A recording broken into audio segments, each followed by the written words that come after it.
राधे राधे, जय श्री कृष्णा। मकर संक्रांति की कथा। मकर संक्रांति सूर्य की एक नई यात्रा की कथा। बहुत समय पहले की बात है। उत्तर भारत के एक छोटे से गांव में एक बुजुर्ग दादी माँ अपने आंगन में बैठी धूप सेक रही थी। चारों ओर तिल और गुड़ की खुशबू फैली थी। बच्चे पतंगे उड़ा रहे थे और खेतों में सरसों की फसल लहलहा रही थी। और तभी दादी ने मुस्कुराते हुए कहा, आज मकर संक्रांति है। आज से सूर्य देव उत्तर दिशा की ओर बढ़ते हैं। पोते ने उत्सुकता से पूछा, दादी मकर संक्रांति क्या होती है? सब लोग आज इतना खुश क्यों हैं? दादी ने कहानी की शुरुआत की। मकर संक्रांति क्या है? मकर संक्रांति वह पावन दिन है जब सूर्य देव धनु राशि से निकलकर मकर राशि में प्रवेश करते हैं। यह दिन आमतौर पर 14 या 15 जनवरी को आता है। हिंदू पंचांग के अनुसार यह दिन इसीलिए विशेष है क्योंकि सूर्य की उत्तरायण यात्रा शुरू होती है। दिन बड़े और रातें छोटी होने लगती हैं। ठंड धीरे धीरे कम होने लगती है। दादी बोली, बेटा यह सिर्फ एक त्योहार नहीं बल्कि प्राकृतिक और जीवन के नए चक्र की शुरुआत है। मकर संक्रांति का महत्व। आध्यात्मिक महत्व। मान्यता है कि इस दिन दान और स्नान करने से पुण्य मिलता है। गंगा, यमुना या किसी पवित्र नदी में स्नान करने से पाप नष्ट होते हैं। देवता भी इस दिन पृथ्वी पर आते हैं, दादी ने बताया। कहा जाता है कि मकर संक्रांति से देवताओं का दिन शुरू होता है और दक्षिणायन देवताओं की रात होती है। कृषि और प्रकृति का महत्व।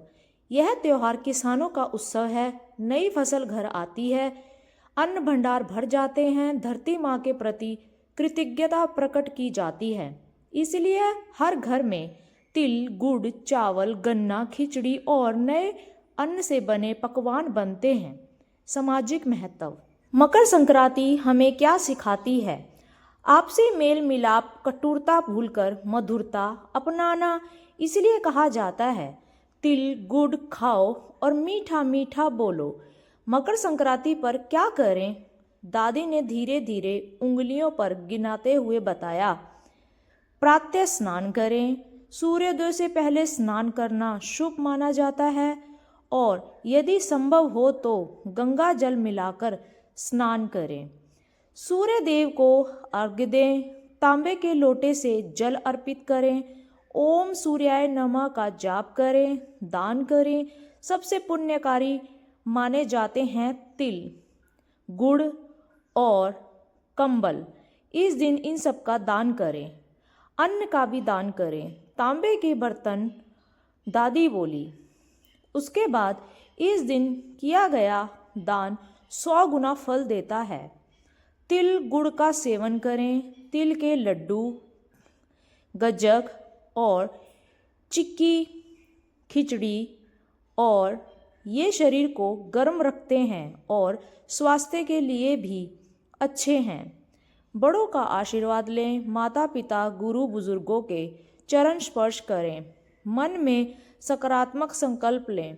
मकर संक्रांति पर क्या न करें? दादी ने गंभीर स्वर में कहा, झगड़ा या कटु वचन न बोलें। यह दिन मधुरता का प्रतीक है। क्रोध और ईर्ष्या से बचें। नकारात्मक सोच न रखें। किसी का अपमान न करें। मन में द्वेष न पालें। आलस्य में दिन न बिताएं। देर तक सोना अशुभ माना जाता है। सूरज निकलने के बाद जागना बेहतर है। मांस मदिरा से दूर रहें। यह दिन सात्विक भोजन का है। शुद्धता और संयम रखें। पतंगों का रहस्य। पोते ने पूछा, दादी लोग पतंगे क्यों उड़ाते हैं? दादी हंस पड़ी, बेटा पतंग हमें सिखाती है कि ऊंचाई तक जाना है, लेकिन डोर यानी संयम हाथ में होना चाहिए, वरना पतंग कट जाती है। साथ ही धूप में रहने से शरीर को विटामिन डी मिलता है। सर्दी जुकाम कम होता है। मकर संक्रांति का संदेश। कहानी के अंत में दादी ने कहा, मकर संक्रांति हमें सिखाती है कि अंधकार से प्रकाश की ओर बढ़ो, कड़वाहट छोड़कर मिठास अपनाओ और अपने जीवन को सूर्य की तरह उज्जवल बनाओ। पोता मुस्कुराया, हाथ में तिल का लड्डू लिया और बोला, दादी मैं भी आज से मीठा बोलूँगा और अच्छा इंसान बनूँगा। दादी की आंखों में संतोष के आंसू थे। आसमान में पतंगे उड़ रही थी और सूर्य देव नई ऊर्जा के साथ उगे थे। इस प्रकार हमें पता चला कि महासंक्रांति के दिन क्या करना चाहिए और क्या नहीं। आप सभी को मकर संक्रांति की बहुत बहुत शुभकामनाएं। आपकी यह मकर संक्रांति शुभ मंगल लाए, यही हम दुआ करते हैं। अगर आपको हमारी स्टोरी थोड़ी सी भी अच्छी लगती हो तो हमारे चैनल को लाइक शेयर सब्सक्राइब ज़रूर करें। धन्यवाद। राधे राधे। जय श्री कृष्णा। हर हर महादेव।